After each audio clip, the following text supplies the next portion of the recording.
We'll begin our day. Where else would we begin it? Aggie baseball. They're in Oxford, 3-game series against Ole Miss. Last night we got the student athlete availability report. No Nicole Pertita for the Aggies. He's recovering from that hamstring pull. Suffered that last Saturday versus Auburn. A&M does have offense to spare, but you sure would like to have every weapon in the toolbox when you're taking on anybody in SEC play. The storyline's going to be pitching, of course, and the change for the first time in SEC play. Ethan Darden gets the Friday night start. Aiden Sims is still your Saturday guy. Sunday still TBA. When you take a look at the Ole Miss, they throw Hunter Elliott on Fridays, 4-2, with an ERA of 5.49, super high strikeout rate, 77 and 59 innings. They throw their best pitcher on Saturday too, Cade Townsend, a righty, 5-1 with a 2.42 ERA. On Sundays, they throw a righty, Taylor Robb, who's this will be his 7th start. I'm not sure when they inserted him into the weekend rotation. It'll be his 13th appearance, 7th start overall, 4.17. 3-3 is the record. That is the lineup for Ole Miss. It'll be interesting to see how it plays out. And for me, I'm just excited to see change. I'm excited to see that they're trying to see what else they can do with the weekend rotation. Don't know how it's going to turn out. And here's the thing. You don't hindsight this. If it doesn't work out, okay. But at least they tried something. That's the kind of the moral of the story. I don't expect Ethan Darden to go 7-0. Something like 5-2 would be outstanding and welcome. I don't know how stretched out he is. I don't know what's realistic of an expectation. I'd even take 3-1 as an incredible, just open start for the game. Something to throw their bats off to start things off, and 3-1 and throw the bats off, their timing off would be great. So I would be excited about this. I think that would be effective, and you could follow up from that with another one that's not the same, with their bats already off kilter first time through the lineup. So I am excited to see how this goes. Don't know where your head's at. And for Aggie baseball, what are they playing for? It's seeding. It's seeding. I mean, they're going to be in the NCAA tournament. It's going to be very hard to catch Georgia, not impossible. I think they have a 2.5 game lead with 6 to go. Seeding. Go host you through the Super Bowl. Go be a top 8 national seed. I guess I'd say seeding and momentum. Seeding and momentum. Yes, that's what it's for. And that's important. You want to play your best ball at the end of the year. That's what they're playing for. Final road series of the year. And if you take care of the business, you won't be on the road again till Omaha. No, I'm not counting the SEC tournament. It's neutral site. So, yeah, I'm just excited. Again, it's my fixation. Seeing how the pitching mix-up turns. Because now, with your TBA, we knew it was Moss and Lyons. Now it's Moss, Lyons, Sadeo. And on the first weekend of Sadeo in the bullpen, is he just going to throw once for 4? Can we see him twice at 2 innings each? Not sure what the plan is for him, but I think he could be invaluable in the bullpen with his high strikeout rate. TBD. We'll find out in real time. Color me excited about the possibilities with that. And again, bad news, Pertita's out. Rest him up. Rest him up. You want all the weapons, but again, offense is the one thing that, you think that they can survive a loss. Not long term, but a weekend. Get them back to 100%. You'll hear all the games all weekend long. Tonight, 6:30. 4 o'clock on a Saturday. It says 5 on a Sunday. I need to check that. Is that correct? I think it might have got moved for TV, but still, all the games will be on the Zone, 11:50 a.m., 93.7 FM. We're your home for Aggie baseball. I said if you text, you're registered to win the family 4-pack to Moody Gardens. Remember, the Moody Gardens is only good this weekend, next weekend. You can text your Aggie baseball predictions. Do they bounce back from last weekend? Do they go out and get a road dub? And again, with road, bonus RPI, go get you 2 out of 3.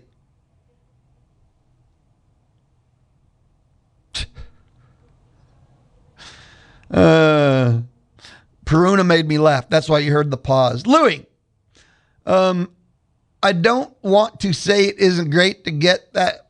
Okay, it's really worded. I don't want to say it isn't great to get rain that God has given. And we get Aggie baseball tonight too, winning all the way around. We've had a lot of rain this week. Or is my memory a little just mixed up with, on this one? Dylan texted, gave me a street address, said he's from Tomball. He wants the family 4-pack to Moody Gardens. Okay. 979-693-1150. 979-693-1150. No Aggie softball update. Remember, they went one and done in the SEC tournament. We're just waiting for Selection Sunday. Tell you what, I should have done this. Like I said, I'm not the best host in the world. I should have checked this before the show started. I want to see if there's any shift in RPI because other teams around them are playing. RPI is a living organism. And when you're 16, you can move up or down a spot just based on the day. A&M is 17. That's kind of what I was talking about. Stanford moved up one spot to 16. A&M is 17. And here's the kind of thing you have to pay attention to, though. LSU is 15. A&M beat LSU. The committee can very easily move A&M into the LSU slot based upon the season head-to-head results. And there's no hose job in there. That's very, I keep saying real time, real world, just using actual results to make an informed decision. So that's the latest RPI update with 15 LSU. Stanford leaped over A&M. So A&M moved from 16 to 17, but there's LSU at 15 and A&M beat LSU. Texas Tech at 14 fascinates me. They're the Big 12 champ, and they're fine, and they're safe. That's just how that's going to go. So realistically, A&M at 17 is looking at LSU and Stanford. I don't think Stanford ACC would get hosed, but LSU, very easy swap for the committee. 979-693-1150. Some more of the samplings from the Texas Mobile and Loop Express inbox. Beat the hell out of Ole Miss. Randy absolutely bounce back predictions is they'll sweep Ole Miss. They sweep Ole Miss, we'll have a party Monday. Okay? If they sweep Ole Miss, we'll absolutely have a party on Monday. We'll grab a timeout. We'll be right back. It is the Louis Bellina Show. We're just getting started. Every weekend, I'm excited to watch Aggie baseball. This weekend is more of almost like a clinical. I can't wait to see how the changes and the dynamics then possibly in the pen, not just the weekend rotation, what it could mean is you'll have a Sunday starter and more. Oh, I'm more than excited. There's so much more in play. And now it's not just what does this mean for RPI, but this could have postseason implication with the changes too. I'm fascinated to watch Aggie baseball this weekend. Not sure about you. This is the Louis Bellina Show inside the Charles Schwab studio Friday on The Zone. You can hear Aggie baseball online at RadioAggieland.com. RadioAggieland.com.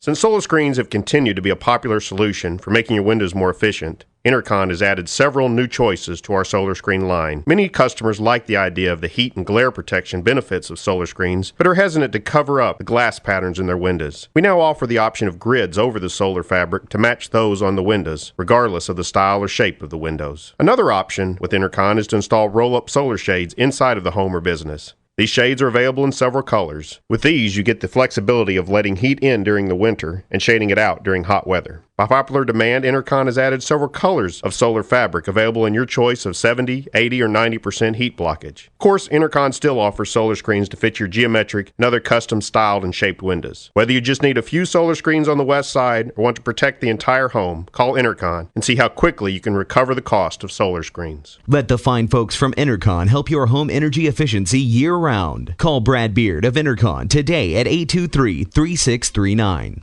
Power up your peace of mind with CC Electric. Built on faith, family, and community, CC Electric is here to be your shining light in the dark. Born here, raised here, and serving here, your home is our home. And we're here to provide electrical services for all of your residential needs. From servicing new builds to fixing flickering lights, our team at CC Electric serves all of the Brazos Valley. Commercial, residential, and industrial, whatever your need, call us or visit us at ccelectricbcs.com and power up your peace of mind with CC Electric.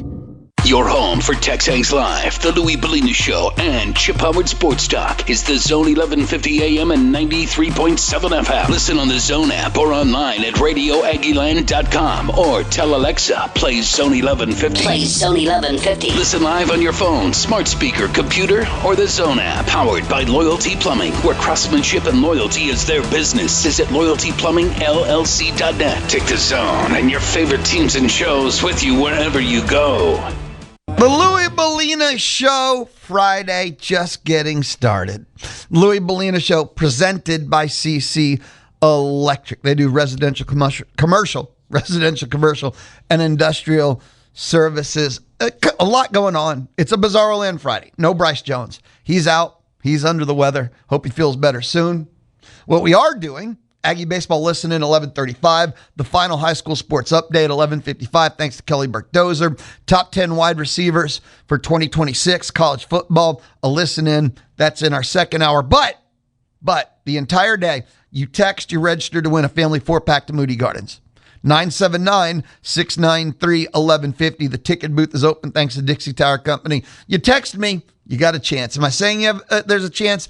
I'm saying you have a chance. 979-693-1150. You can light up the Texas Mobile and Loop Express inbox at 979-693-1150. Something wanted to throw out there, get your thoughts on, see what you think.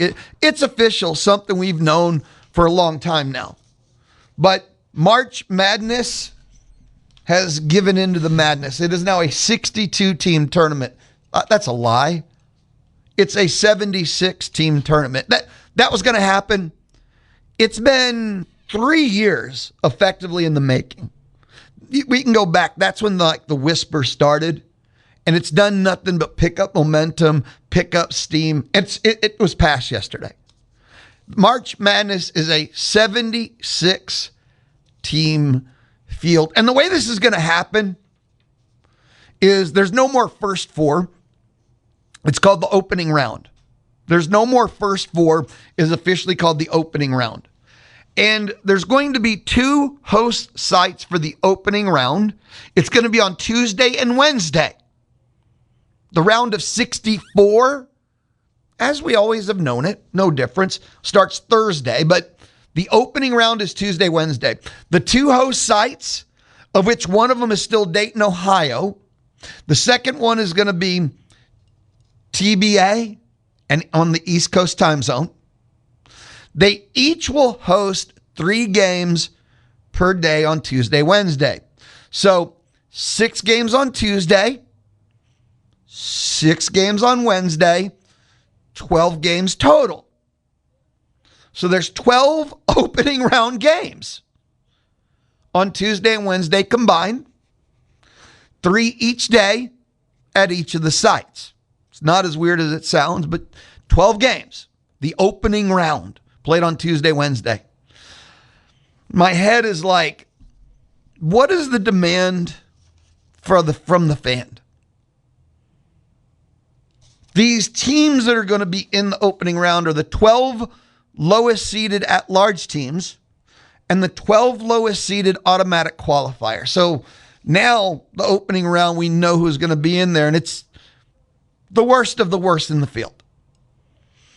What is the demand among the fan base to watch the worst teams in the tournament play on Tuesday, Wednesday at all, 3 games per site is the first game starting at like 5 o'clock and then 7:30 and then 10 o'clock? Like, how do you fit 3 games per site on a Tuesday, Wednesday? And the last game is going to be ending past midnight. I'm not sure what the ratings will be like, what the viewership will be like. Like, how is this going to work for... Now, someone's paying. Let's cut to the fast forward part of this, right? The total value of the tournament's television rights agreement will roughly increase by $50 million per year over the remaining 6 years. So $300 million in total, 50 per year over the last 6 years of the deal. 300 million total. That's why you expand. There's not a single team, coach, AD, administrator that doesn't want this. More teams in means less people get fired. The end. More teams in means more units per conferences. More teams in, you get the point. But, and remember, once Thursday start, the tournament, I'll call it proper, starts, the field of 64. But 12 games in 2 days, 6 per day over 2 sites, and they're all going to be clashing with each other.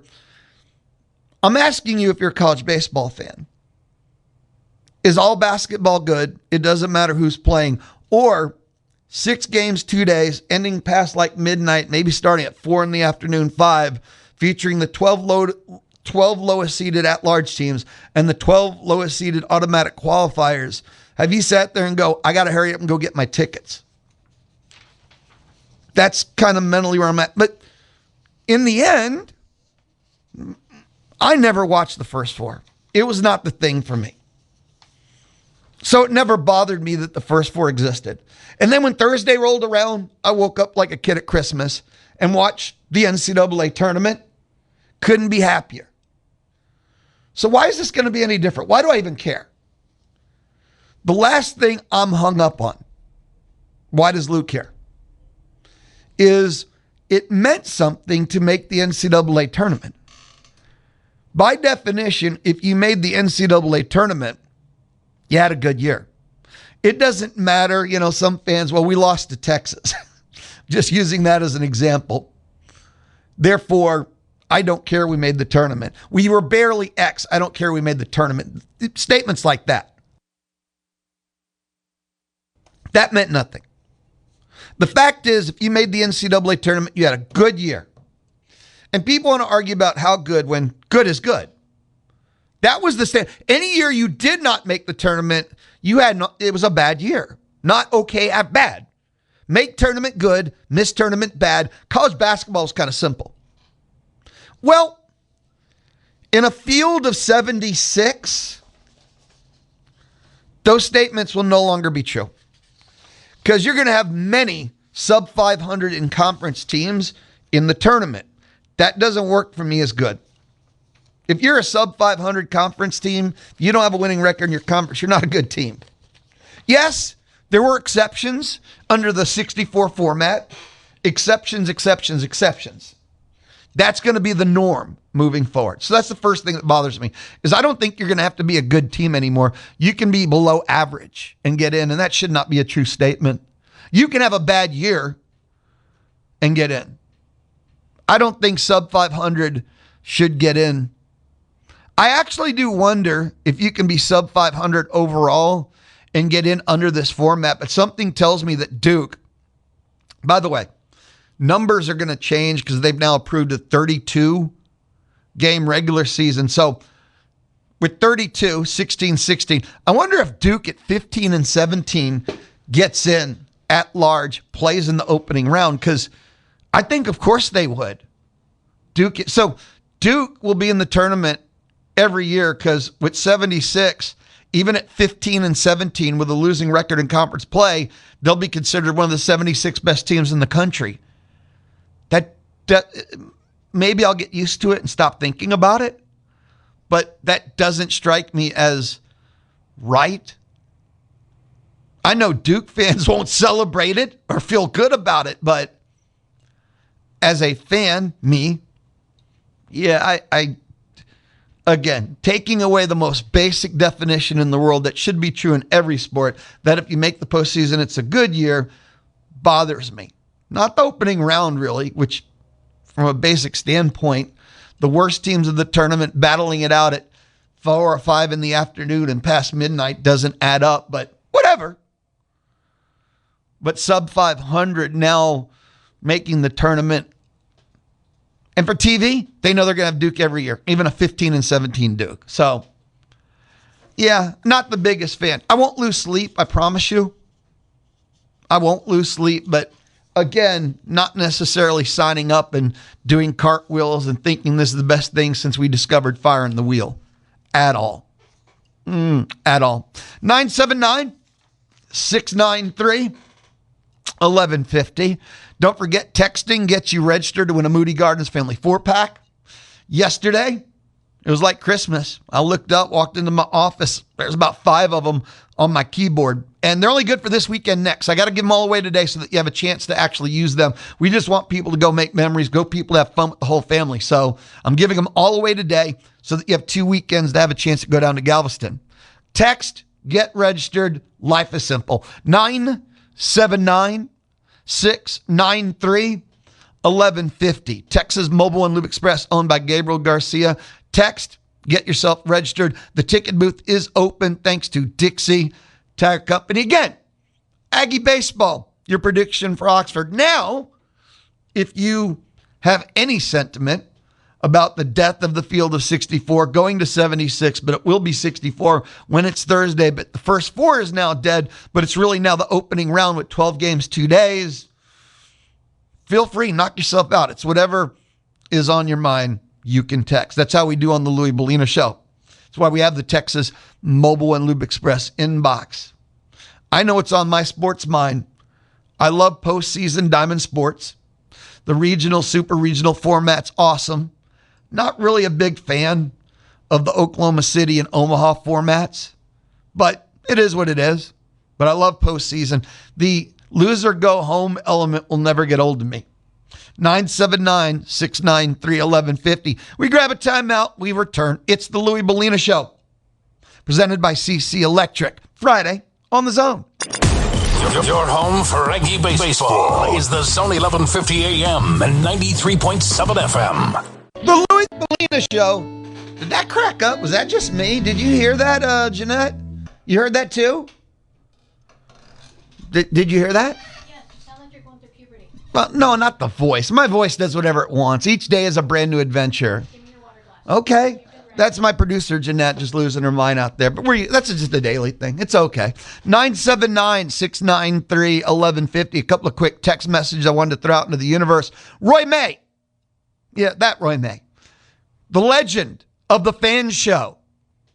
Of the legend of the legendary fan show. I had to correct myself after yesterday.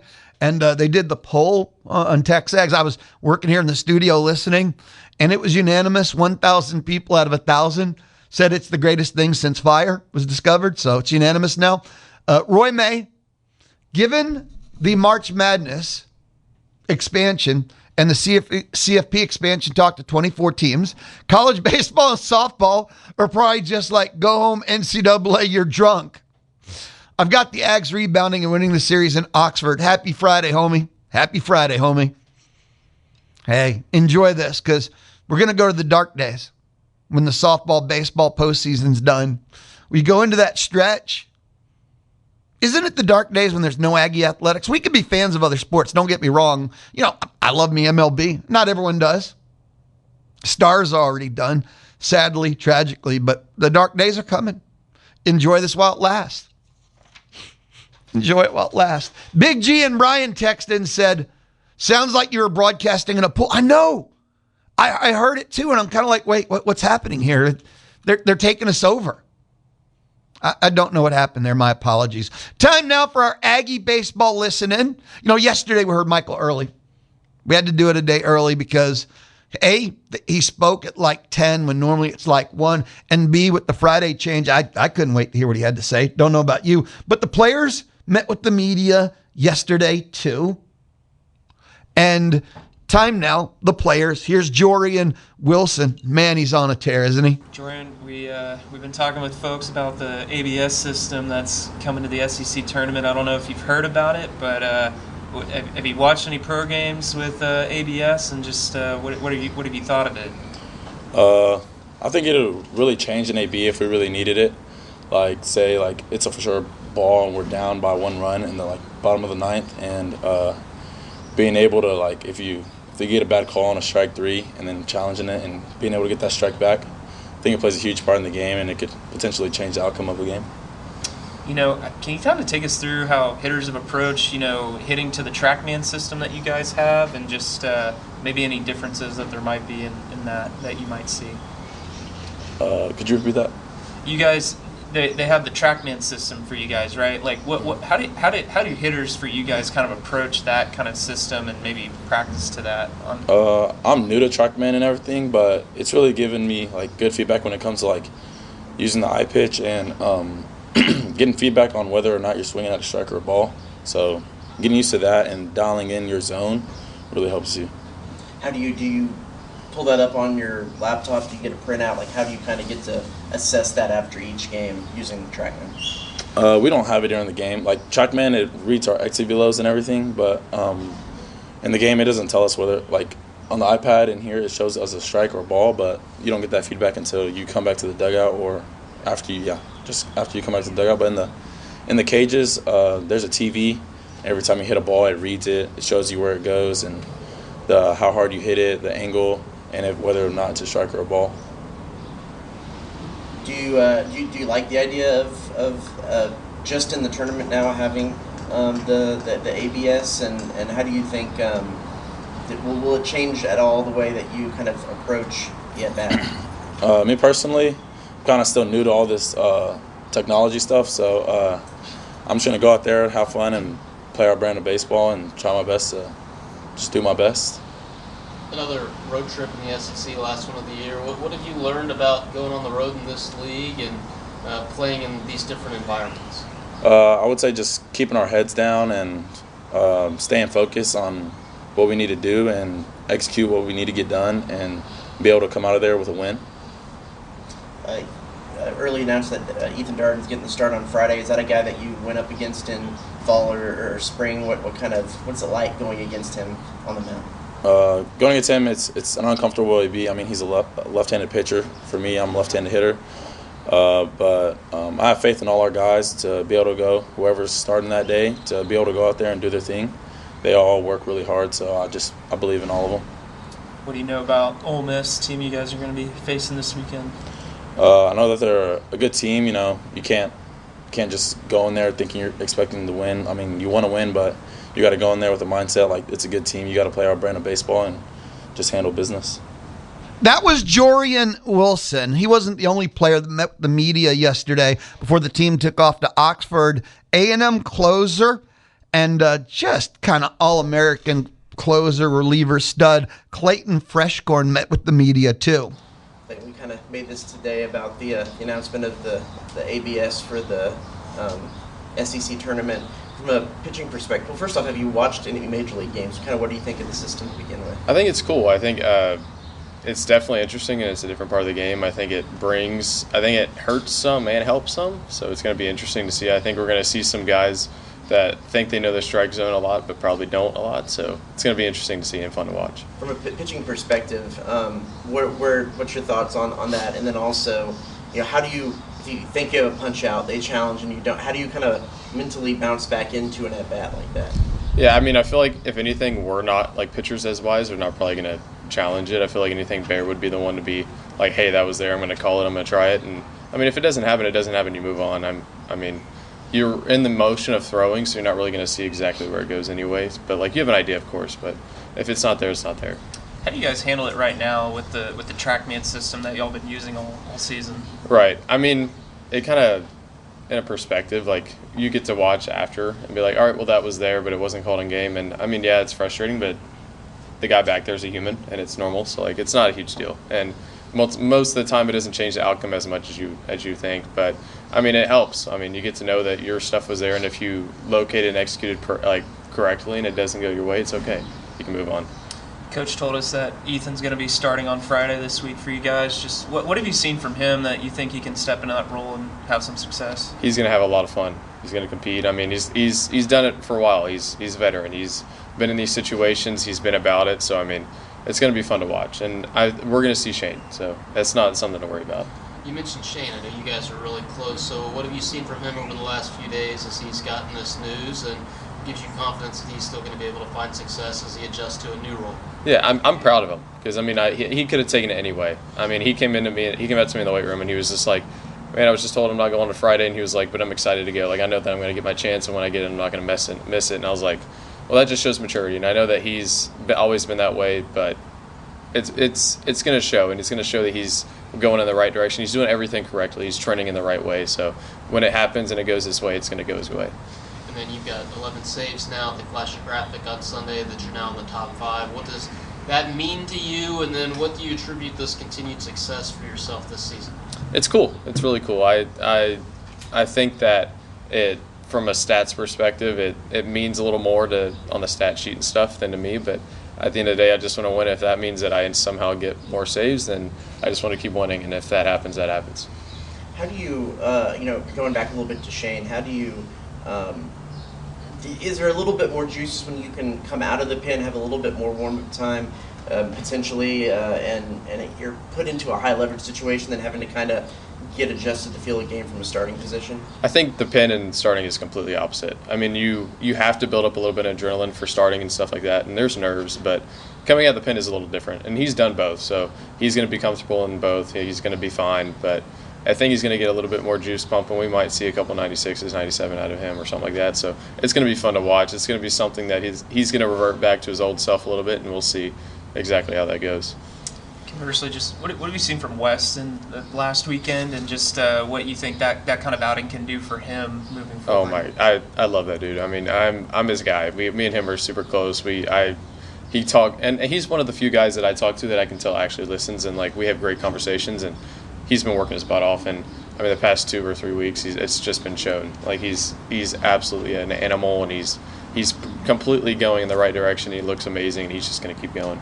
We may have asked you this before, but was there any overlap playing with those guys growing up? I know y'all are from a nearby area, at least. I knew of both Weston and Shane. I didn't ever really communicate with them or talk with them, but once I got here, they both were very comfortable people, and they knew that I was around the area and knew of me, so it was a really opening kind of thing.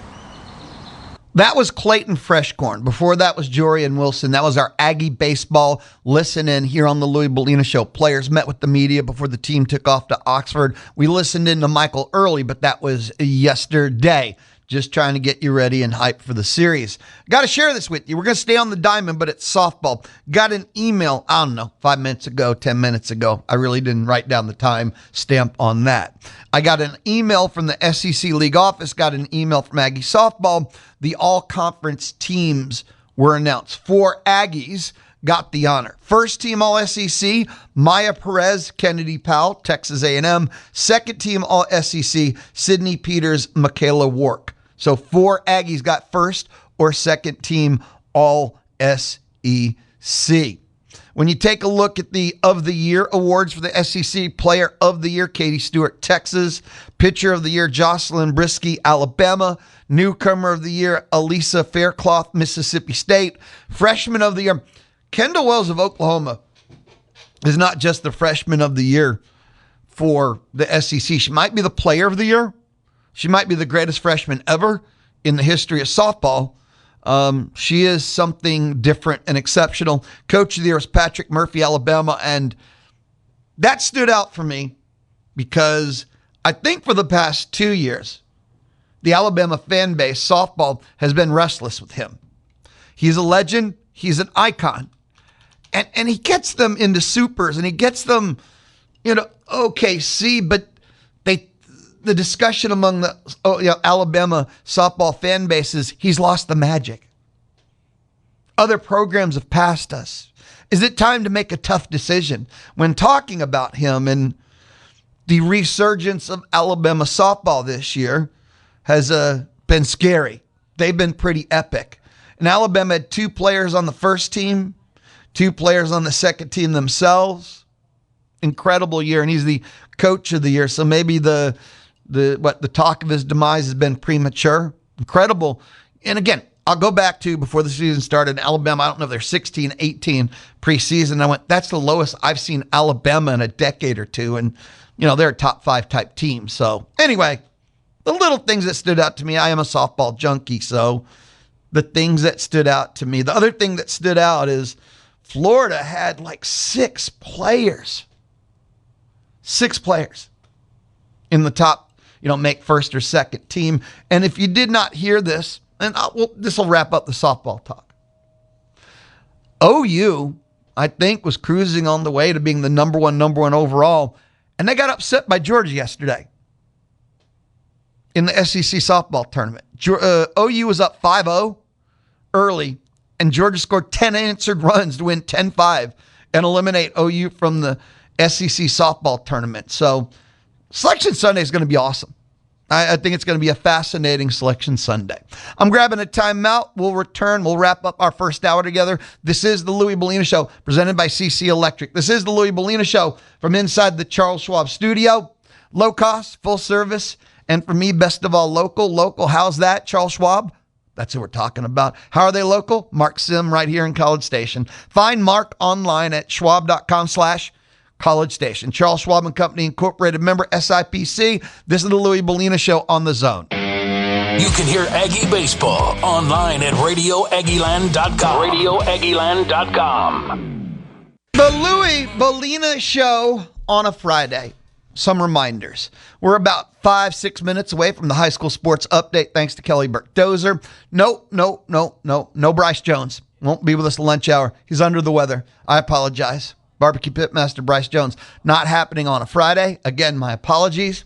We will do a text message sweep. It's how we're going to kick off the lunch hour. Got to listen in. Top 10 wide receivers for the 2026 college football season. Yep, you know who it is. It is going to be Greg McElroy, his Always College Football podcast. We listen to top 10 quarterbacks, top 10 wide receivers. You want to get ready for the 2026 college football season. I'm going to do my best, but I always look for a little help wherever it is in the universe. No different today. So also, oh wow, the ticket booth is open thanks to Dixie Tire Company. You text, you're registered, you have a chance to win a family 4-pack to Moody Gardens. I got 5 of them to give away. They just showed up at my desk. They're on my keyboard yesterday. Prizes get returned. We found some in prize closets. There's many reasons why. It don't matter, right? You have a chance. Text and you can be registered at 979-693-1150. 979-693-1150. I do want to kind of go to the lifestyles portion of the Louis Bellina Show for a little bit. The lighter side of life. Back in the day on May 8th, because today is May 8th, 67 years ago, the year was 1959, Little Caesars was founded. Who's a Little Caesars fan? Because what's funny is, I ask about pizza places all the time. Pizza is one of God's gift to man. Pizza, cheese, beer, and women. God's gift to man. Bacon. How can I forget bacon? Holy cow. And Little Caesars gets an immediate response whenever I talk pizza. Like, I love it. I hate it. There doesn't seem to be it's all right response. But Little Caesars was founded 67 years ago in 1959. This date in history, May 8th, 56 years ago, that means the year 1970, the Beatles released Let It Be in the UK. It was their final album, and the hits were The Long and Winding Road, Get Back, Across the Universe, and the single itself, Let It Be. This day in history. Well, stay music. Darius Rucker's Wagon Wheel cover joined Spotify's Billions Club. That's right. It surpassed 1 billion streams on Spotify. It is the 15th country song to join the Billions Club. Now, it's not an uncommon milestone on Spotify. There's over 1,200 songs that have hit the billion stream club. I'm not exactly Mr. Country Music. I know that's going to come as a shock to people because most people look at Lou and go, that's George Strait right there. I'm not Mr. Country. I'm of the rock and roll. But if you give me old country, I listen, I like, but I love the Wagon Wheel cover. I like the original Wagon Wheel too. There are certain country songs, individual songs that kind of fire me up. Not going to lie to you. I like Wagon Wheel. The Rolling Stones, the band that will never die, are releasing their 25th album on July 10th. Holy cow, which means there'll probably be a tour. But on this album, Paul McCartney's on the album. Steve Winwood's on the album. Red Hot Chili Peppers? I don't think that's right. The Red Hot Chili Peppers drummer Chad Smith. Here's the one. The Cure's Robert Smith is on the album too. So their late drummer, Charlie Watts, one of his final recording sessions before he passed in 2021 is a part of this album. Now, the name of the album is called Foreign Tongues. Comes out July 10th. They've already released 2 singles. If you're out there and you want to check it out, Rough and Twisted and In the Stars. And what's funny, they're having fun with this. I mean, look at all the guesting they have on it. But Rough and Twisted was initially released, one of the 2 singles out there. Rough and Twisted was released only on vinyl, and they used a fake band name called the Cockroaches. So if you want to Google and find it, listen to New Rolling Stones, the name the Cockroaches will probably pop up first, and you'll see it as part of it. It's them. It's them. So, and this week, I believe it is, a different Rolling Stone has been on the Tonight Show starring Jimmy Fallon, playing, guesting, doing interviews. Every day this week, I think Mick Jagger was like Monday or Tuesday. Keith Richards was Tuesday, and Ronnie Wood was on Wednesday. So they're just, I don't know. I don't want to say one last hurrah, but this feels so huge, and they're doing so much work with it. A new Rolling Stones album. Not sure where you are with them. But yeah, the lifestyles portion of the Louie Bellina show. I actually am booking some concerts for this summer. The concert prices have agitated me highly, and I don't keep up the concert rate that I used to. But I've got 2 so far booked, looking at 2 more. I personally this summer will go to the John Mellencamp, Don't Call Him Cougar, and the Black Crowes concerts. I've always wanted to see the Black Crowes. Love the soul gospel vibe. Never got to see them. Ever, which seems so weird to me.